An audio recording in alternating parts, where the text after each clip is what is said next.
Welcome back to ClickFix tutorial. In today's tutorial, I'll show you how to fix the issue of some websites not opening in your browser. So let's get started.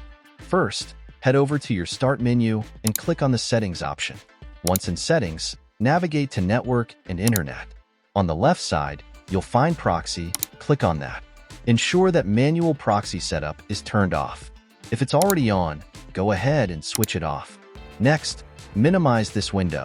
Now, go to the search bar on your Start menu and type in ncpa.cpl. Don't worry, I'll include this command in the video description. Click on the option that appears. A new window will open showing your network connections.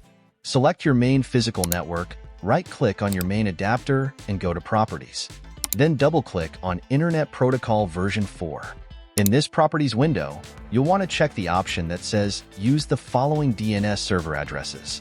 For the preferred DNS server, enter 8.8.8.8, and for alternate DNS server, enter 8.8.4.4.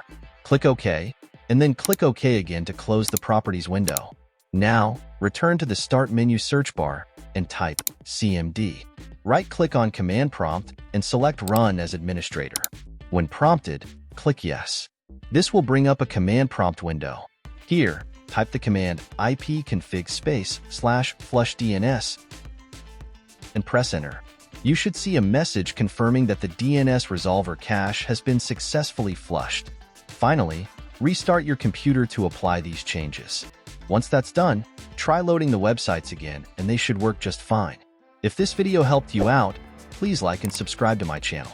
If you have any questions, leave a comment below and I'll get back to you as soon as I can. Thanks for watching and take care.